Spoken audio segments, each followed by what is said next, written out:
अभी हमने लगभग 60 सीटों पर चर्चा करी है। फिर से मीटिंग होगी हमारी।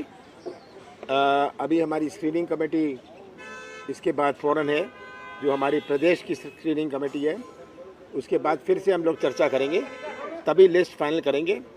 हम श्राद्ध के बाद अपनी लिस्ट अनाउंस करेंगे। तो उस रफ्तार से हम चल रहे हैं ताकि 15 तारीख को हम अपनी लिस्ट अनाउंस कर सकें। और जितनी चर्चा हुए उतना अच्छा है, क्योंकि बहुत सारी नई चीज़ें उभर के आती हैं। नमस्कार साथियों, जैसा आदरणीय कमलनाथ जी ने कहा कि आज केंद्रीय चुनाव समिति की बैठक माननीय खड़गे साहब, माननीय राहुल गांधी जी और केंद्रीय चुनाव समिति के सभी सदस्यों के साथ हुई। हमारे प्रदेश कांग्रेस कमेटी के अध्यक्ष कमलनाथ जी, विपक्ष के नेता गोविंद सिंह जी और सब लोगों ने उसमें हिस्सा लिया। काफ़ी सीटों पर चर्चा हुई, बहुत सकारात्मक चर्चा हुई, बहुत सौहार्द के वातावरण में चर्चा हुई।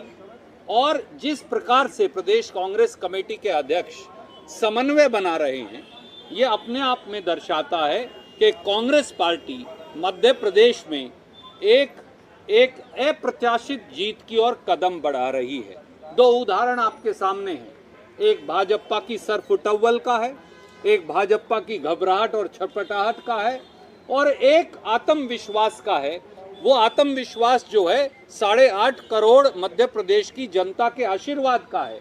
वो आत्मविश्वास जो है मध्य प्रदेश के 8.5 करोड़ लोगों का जन आक्रोश जो भाजपा पर फूट रहा है, उसके खिलाफ है। आए दिन भ्रष्टाचार, घोटाले और इस प्रकार के विवाद सामने आ रहे हैं। आज ही सामने आया 10 करोड़ का आदिवासी घोटाला मध्य प्रदेश में। मध्य प्रदेश के आदिवासियों का बजट खा गए भाजपाई, करोड़ों रुपया खा गए। हम नहीं कह रहे, उनकी ऑडिट रिपोर्ट्स कह रही हैं जो आज जारी हुई हैं। मध्य प्रदेश में राजनीतिक लोग भाजपा के और उनके अफसर मिलकर फर्जी बिल बनाकर करोड़ों रुपए के आदिवासियों का बजट खा रहे थे। एक तरफ कांग्रेस है जिसने लोगों को गारंटी दी। कमलनाथ जी के नेतृत्व में हमने कहा ऋण माफी होगी किसान की, झूठे मुकदमे वापस होंगे, 5 हॉर्स पावर तक की बिजली का बिल किसान का माफ होगा, पुरानी पेंशन स्कीम लागू की जाएगी, 100 यूनिट बिजली माफ, अगले 100 यूनिट बिल हाफ, 1500 रुपये महिलाओं को पेंशन। और कल प्रियंका जी के नेतृत्व में एक और ऐतिहासिक निर्णय हमने लिया जो हिंदुस्तान में कहीं नहीं हुआ। वो प्रदेश कांग्रेस कमेटी अध्यक्ष कमलनाथ जी के नेतृत्व में हमने वादा किया है। 100 लाख बच्चे, 1 करोड़ बच्चे स्कूल के अंदर पढ़ते, पहली कक्षा से 12वीं कक्षा तक, पहली कक्षा से 5वीं कक्षा 8वीं कक्षा तक 500 रुपया, 9वीं और 10वीं कक्षा में 1000 रुपया, और 11वीं और 12वीं कक्षा में 1500 रुपया। पढ़ो और पढ़ाओ। एक तरफ ये मॉडल है कांग्रेस का जो प्रदेश कांग्रेस कमेटी अध्यक्ष कमलनाथ जी और कांग्रेस पेश कर रही है।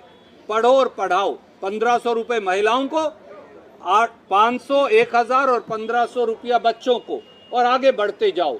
हर बच्चा पैसा पाएगा, हर बच्चा आगे बढ़ता जाएगा। ये कांग्रेस का नारा है। दूसरी तरफ एक घोटालेबाज भ्रष्टाचारी सरकार है, और इसीलिए हमें ये विश्वास है कि पहले नवरात्रे पर विजय की शुरुआत हो जाएगी। सर, आपका जो पढ़ो पढ़ाओ स्कीम को लेकर बीजेपी बोल रही है कि ये झूठे वादे हैं, कुछ फुलफिल नहीं होगा। कर्नाटका में उनके झूठे वादे, 20,000 झूठी घोषणाएं आज मध्य प्रदेश की जनता समझ गई है। इसीलिए तो ये बौखलाई हुई है। झूठे वादे, झूठे घोषणाओं से मध्य प्रदेश की जनता अब थक गई है। अब समय 23 दिन बचा है, जनता राहत की इंतजार कर रही है। चलिए।